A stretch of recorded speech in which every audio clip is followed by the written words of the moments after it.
खुलुमबाय बयनिसिमबो आंनि मुङा गायत्री ब्रह्म आङो क'क्राझार डिस्ट्रिक्टनि थानाय मोनसे जायगा बासबारि पटबझरायाव जोनोम जादों बे थांनाय 23 एप्रिल खालिनि मोनसे पेजेन्ट 2026 नि मिस टिन आसामाव विनार जानो मोननानै आं बिराद गोजोननाय मोनबाय दा बेयो सारमोननि अननाय आरो सापर्टआवहाय जानो हाबाय आरो न'खरनि मानसिफोर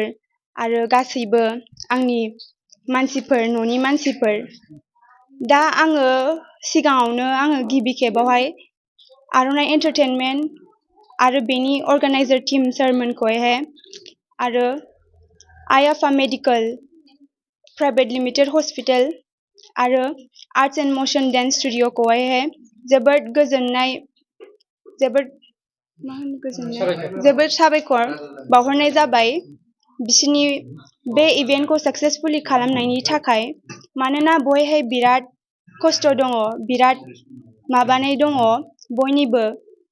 बयनिबो बादायलायनाय दङ आरो बियो ओरैनो नङा बिराद खस्थ'नि गेजेरजोंसो मोननो हायो बेखौहाय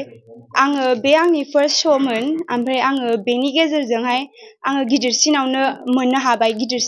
मोननो हाबाय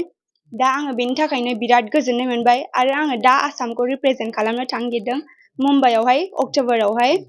थ' नोंथांमोनहा आंखौ सापर्ट होलांबाय थाबानो जाबाय गोजोन्थों मा रोखोम नाजादोंमोन सानबेसे प्रेक्टिस खालामदोंमोन आङो प्रेक्टिसखौथ' बारा मोनाखैमोन सानथामसोल' मोनदोंमोन आरो दा बेबो आर्नि सारनि गेजेरावसो आर्नि सारनि थाखाय आंना प्रेक्टिसा साबसिन जाबाय जोङो ग्रुमिं मोनो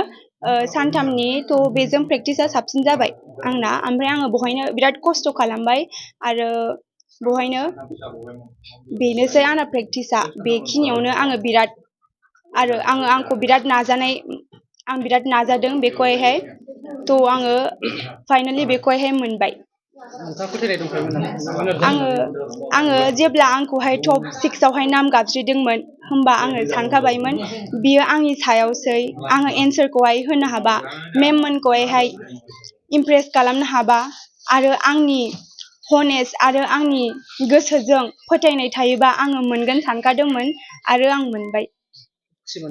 औ आङो बिराद खुसि मोनदों मानोना बे आंनि फार्स्ट श' आरो बिराद गिदिर मानोना